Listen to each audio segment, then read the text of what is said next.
Élu député de Westmount en 1981, Richard French est un porte-parole important pour la communauté anglophone à l'Assemblée nationale.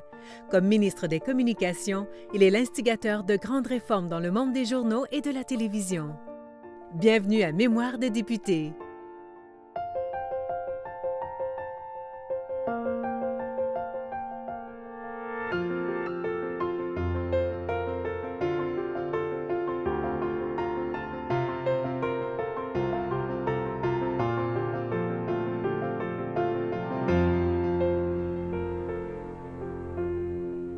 Bonjour, M. French.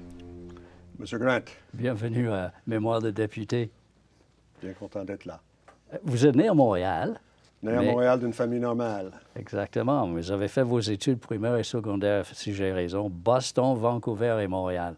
Boston, Vancouver et Toronto. Et Toronto, OK. Oui. Expliquez-moi cette... Mon père était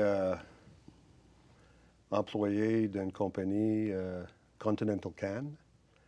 Il avait gagné une bourse d'études pour sa maîtrise en génie industriel à MIT. Donc, on est allé à Boston. Après ça, il a été muté à Vancouver, où j'ai vécu à peu près 6-7 ans jusqu'au 4e année ou 3e année. Là, il a été muté à Toronto. J'ai passé la balance de mon primaire et mon secondaire à Toronto.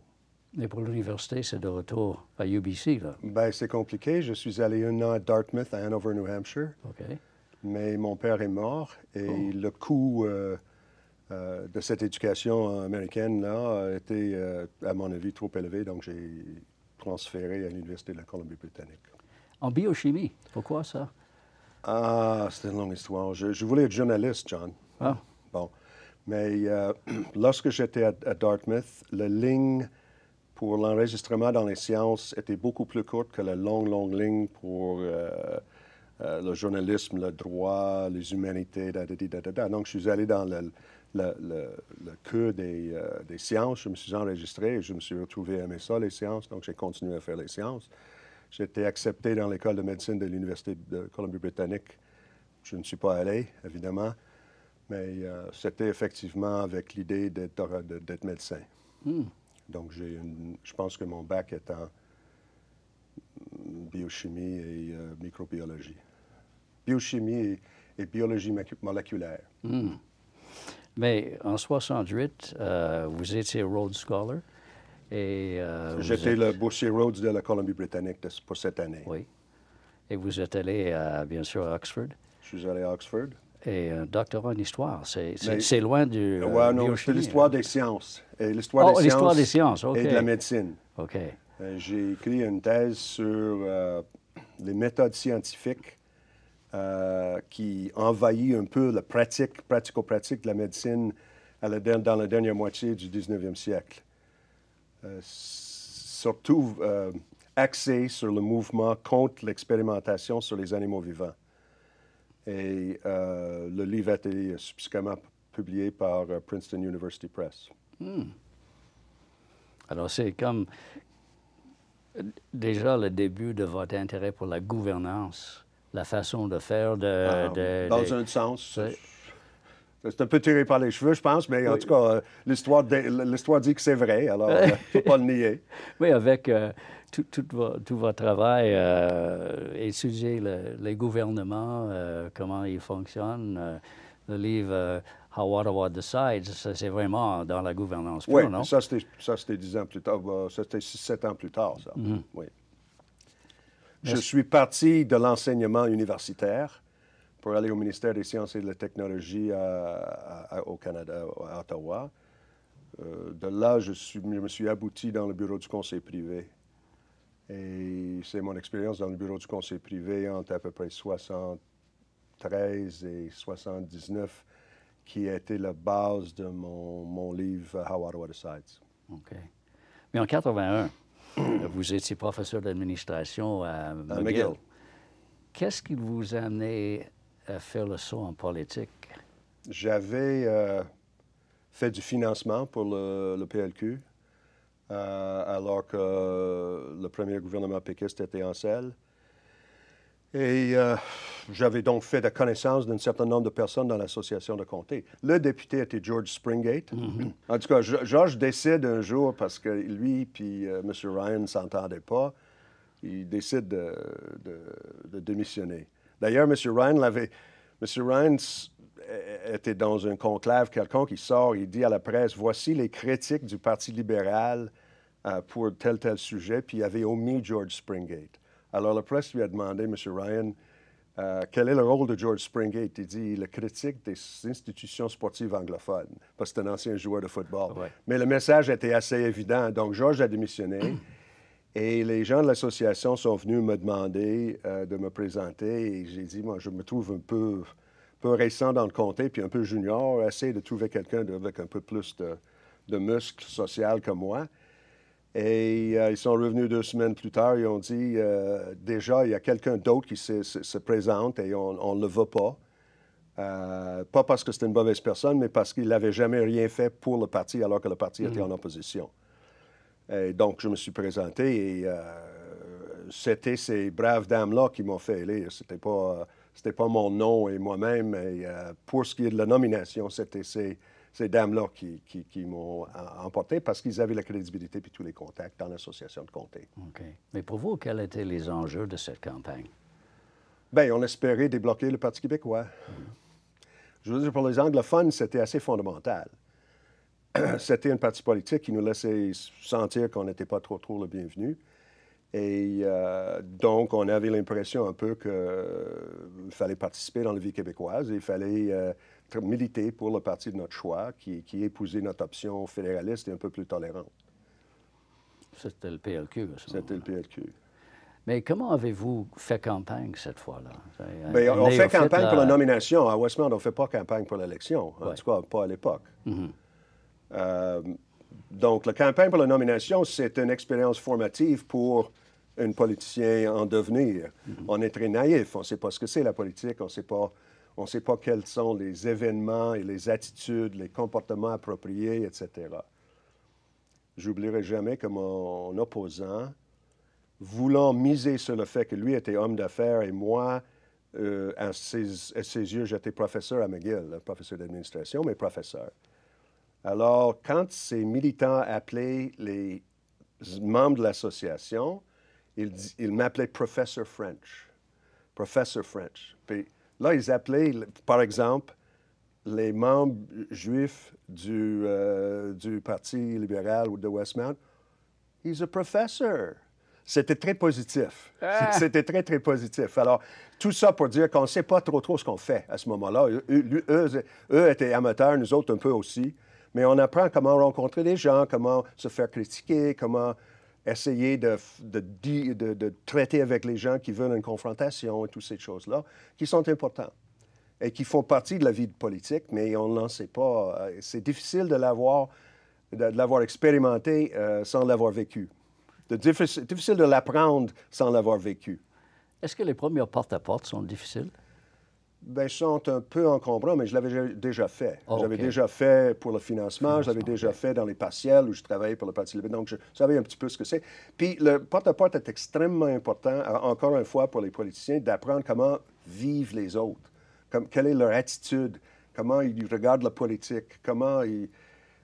Juste de regarder dans les appartements sur le plateau, dans l'est de Montréal ou dans Saint-Henri, c'est une éducation. Hein?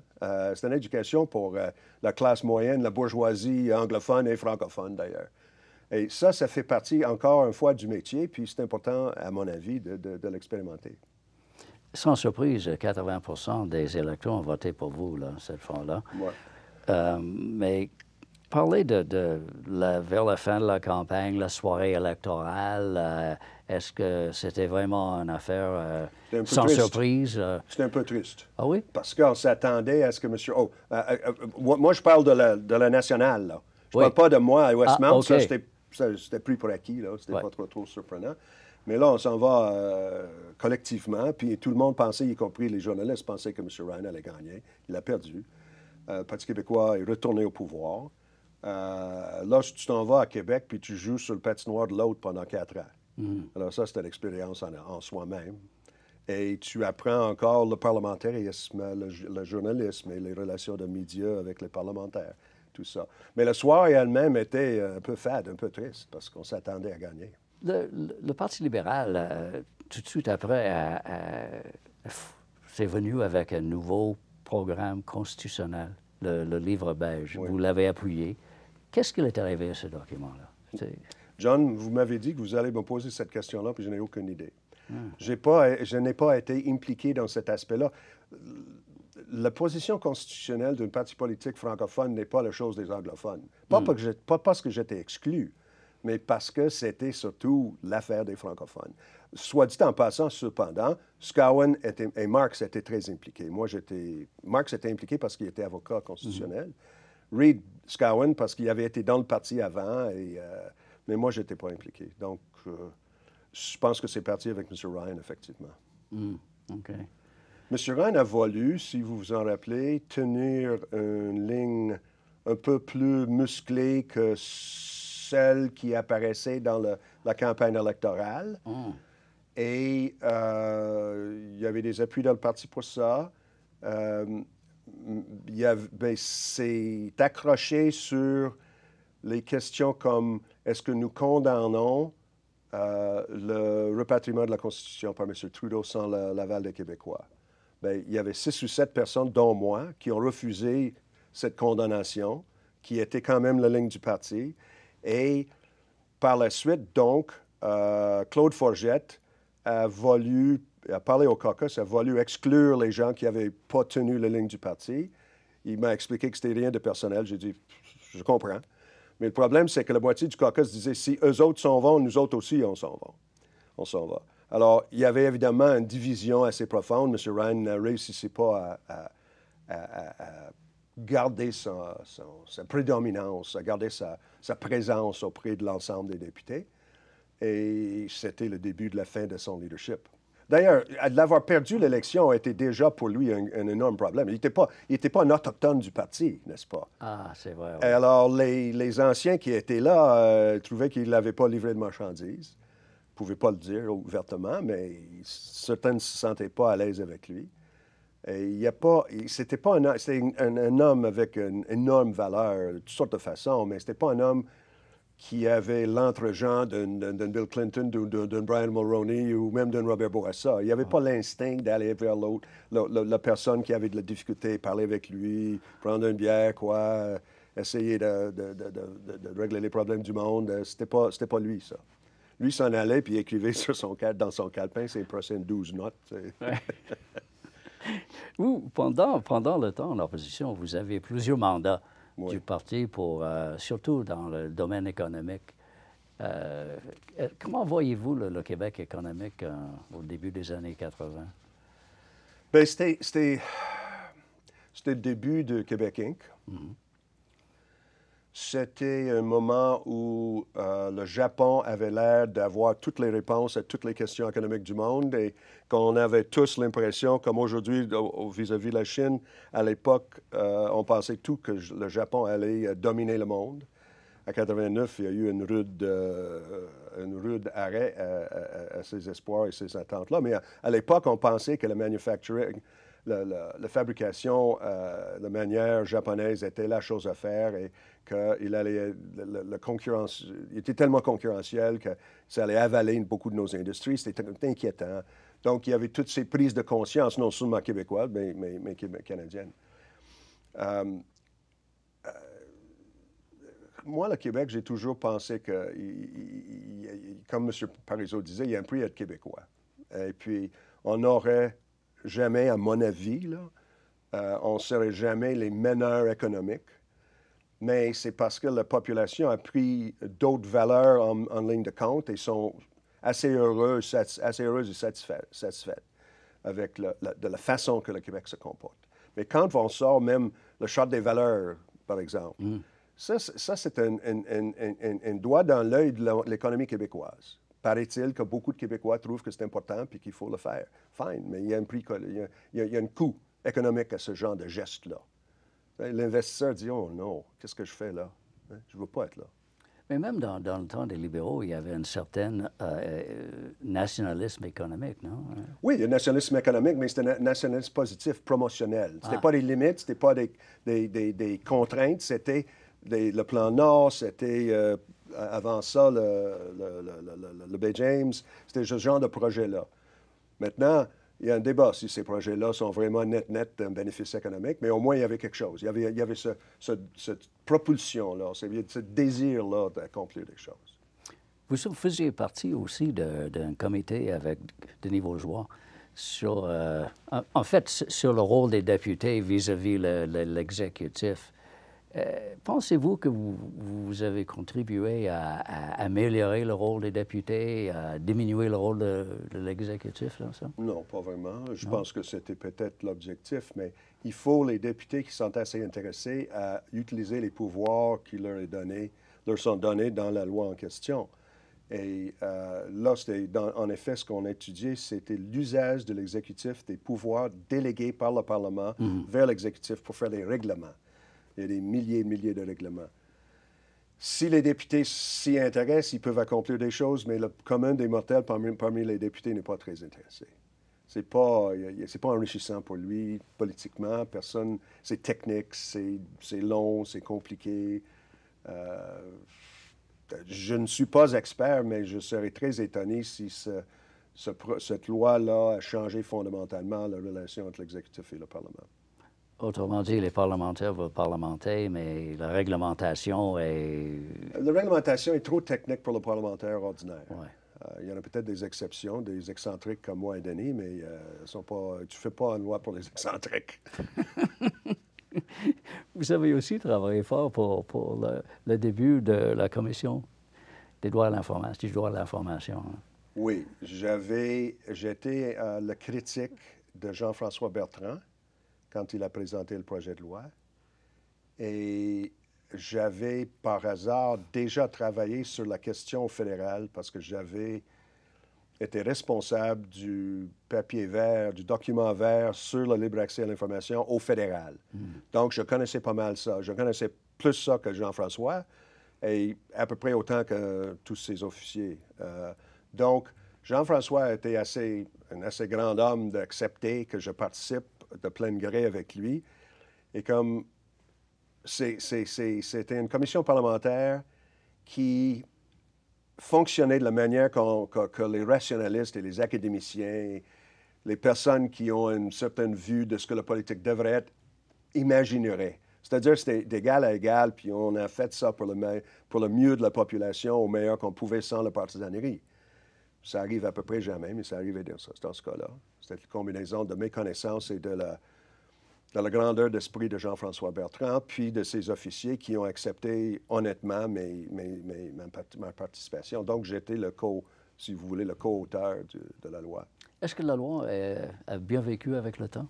Bien, ce que je dirais ça a aidé jusqu'à un certain point le journalisme, mais pas de façon, je pense, dramatique. Pas tellement. Bon. 2, c'était extrêmement cher et ça consomme beaucoup de temps et d'énergie des officiers, des fonctionnaires. Mais finalement, comme menace ultime, c'est peut-être une importante défense contre la corruption ou l'indolence ou le manque de diligence. Alors, il fait partie d'une panoplie de mesures qu'on a maintenant qui essaie non pas de réglementer la société civile ou l'économie ou la vie sociale, mais le gouvernement s'autoréglemente. Fait partie de l'autoréglementation du fonctionnariat puis du gouvernement qui, en total, est peut-être valable. Peut-être valable. Mais encore une fois, on essaie de faire des choses et puis des fois ça marche, des fois ça marche pas. Est-ce que vous diriez que quelques années en opposition est une très bonne école? Oui, très bonne école. Oui? Oui. De quelle façon? Bien, d'abord, il faut... Si vous arrivez puis vous êtes ministre, tout de suite, vous ne comprenez pas comment fonctionne à moins que vous soyez... vous avez été déjà député, là, mais si vous arrivez fraîchement mollu, vous êtes élu, vous vous trouvez bon, et vous arrivez, vous êtes ministre, je le vois au fédéral, ça c'est normal. Vous faites d'erreurs, vous ne comprenez pas comment faire avec vos fonctionnaires, vous ne comprenez pas comment faire avec les journalistes, vous ne comprenez pas vraiment comment vous comporter au Parlement. Toutes ces choses-là, on apprend en opposition. Et pour moi, c'était une excellente école, mais c'est une dure école. Comme je vous dis, tous les matchs sont dans le patinoire de l'autre équipe. Ça, c'est pas facile. Mais à un moment donné, quand le gouvernement a décidé rétroactivement de changer la loi sur la rémunération des fonctionnaires, 82-83, à cause des problèmes économiques, financiers. J'étais au Parlement très tard le soir. Jean-Claude Rivet était notre critique. Yves Bérubé était le président du Conseil de Trésor. Il y avait à peu près 5 ou 6 personnes dans la Chambre. Mais Jean-Claude a fait un discours extraordinaire, critiquant la mauvaise foi du Parti québécois. Il savait qu'il y avait tout le fonctionnariat en arrière de lui, d'ailleurs. Et là, c'est à ce moment-là, je me suis rendu compte que, oups, on vient de marquer un but, finalement. La situation politique pivotait sur ces mesures-là, qui étaient perçues comme surtout par les fonctionnaires, mais en général par la population, tout le mouvement syndical, comme une trahison de leurs principes pro-syndicales et même de leur bonne foi comme négociateurs, parce que c'était eux autres qui avaient signé le contrat. Donc, je me suis rendu compte à ce moment-là, 82-83, que, bon, la balance de pouvoir changeait. Tard le soir au Parlement avec 5 ou 6 personnes présentes, mais Yves Bérubé tombait dans sa chaise. Oh oui. Oui. Alors, je me rappelle très, très bien de ce moment-là. Mais ça nous amène aux élections de 85. Et pour vous, l'enjeu de... Avant ça, oh, il y avait une autre commission parlementaire avec Jean-Paul Champagne, où on a fait une étude de la population québécoise. Et on a démontré jusqu'à quel point, si on n'avait pas l'ajout d'immigration, la société québécoise allait imploder, allait tomber en miettes, parce qu'il n'y aurait pas assez d'écoliers, il n'y aurait pas assez de personnes qui prennent les postes moins attrayants que prennent les immigrants de première vague, première génération. Donc, on a fait un rapport qui encourageait l'ajout ou des compléments d'immigration au-delà de ce qu'on s'attendait à ce moment-là. Et ça, je trouvais que ce rapport était important.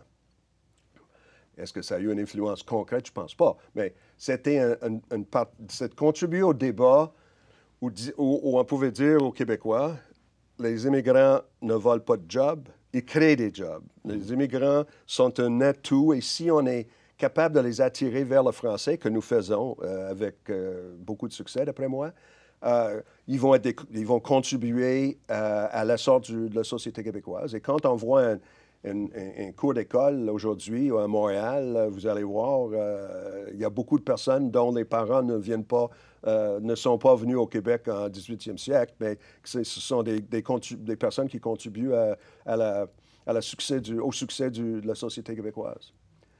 Rapport French Champagne. Oui. Donc, je le mentionne ça comme ça, parce qu'on réussit à intégrer avec beaucoup de succès. C'est un des grands points de fierté de la société canadienne que nous acceptons les immigrants, les réfugiés, et que, grosso modo, je ne dis pas dans 100% des cas, grosso modo, on les intègre, ils se sont le bienvenu, ils se sont bien, et ils ont le droit de dire qu'ici, ils sont malheureux. Ils ont le droit de le dire sans se faire critiquer. S'ils expérimentent du racisme ou d'autres problèmes, il y a non seulement l'appareil officiel pour s'en occuper, mais aussi il y a un auditoire prêt à entendre ces choses-là dans les médias. Donc, je trouve qu'on peut être très fiers. OK, en 85, les élections. Oui. Pour vous, mis à part sortir le Parti québécois, quels étaient vos enjeux, vous? Bien, c'était là ou jamais, à mon avis, pour l'investissement, pour le contrôle des finances publiques, pour toute une série d'enjeux que le Parti québécois avait plus ou moins bien mené. Un troisième mandat pour le Parti québécois a été extrêmement dommageable. Et je trouvais que c'était notre responsabilité de faire un changement de ton dans les relations du Québec et les relations entre les communautés à l'intérieur du Québec. Mais ça a toujours été quelque chose d'important pour vous, là. Cette relation intercommunautaire. J'avais l'impression naïve que j'allais bien représenter ma communauté auprès des francophones. Je ne sais pas si j'ai réussi, mais j'ai essayé d'être respectueux des options, l'option de l'autre, et tout en étant opposé dans bien des cas. et d'essayer de comprendre mieux la société québécoise, qui est d'apprendre le français, de devenir député, de devenir ministre. C'est un privilège extraordinaire. J'ai appris tellement de choses. J'ai appris à connaître tellement de personnes valables et extraordinaires, pas juste dans mon parti politique par ailleurs. Et c'était tellement enrichissant pour moi. Je veux dire, de façon égoïste, mais et j'évolue de même façon d'essayer de démontrer que les anglophones qui sont au Québec, qui restent au Québec, veulent être au Québec. Ils veulent être au Québec comme Québec, parce que Québec est ce qu'elle est. Ils ont décidé consciemment de ne pas aller à Toronto, à Vancouver, au Calgary. Donc, la communauté anglophone au Québec est là pour des raisons assez honnêtes et non pas parce qu'il y a une poste ou parce qu'il y a une économie particulièrement intéressante. Ils sont là parce qu'ils ont des racines, ils ont des relations, ils ont des propriétés personnelles auxquelles leur sont chères. J'aimerais un jour que le Parti québécois reconnaisse que les anglophones qui restent là aujourd'hui, en 2016, là, sont là parce qu'ils veulent être là. Ils ne sont pas là parce qu'ils veulent dominer qui que ce soit. Ils se sont fait dire qu'ils sont une minorité 56 fois, puis bon, on accepte ça. L'expérience d'être minoritaire pour un homme blanc, protestant, anglophone au Québec, à Québec, à la ville de Québec, c'est une expérience très différente. Hein? Alors, c'est aussi très salutaire pour une personne dans cette situation-là. Et pour moi, j'ai énormément bénéficié de cette expérience-là. Vous parlez des anglophones en 85, mais depuis 1976, il y avait moins de communautés. Là. Ouais. Oui, bon, non, on a perdu à peu près 800 000 anglophones entre 1976 puis aujourd'hui. Net, perte nette. Ça a certainement aidé à l'essor économique de Toronto. Ça a sûrement peut-être apaisé les craintes de certains francophones, mais je ne suis pas sûr que ça a net, c'était un bénéfice pour le Québec d'avoir perdu ces gens-là, mais that's a fact. Ils ont même perdu de francophones, à peu près 16 000 francophones pendant la même période. Donc, grâce à Dieu, on a des immigrants. Merci, M. French. Merci. À la prochaine.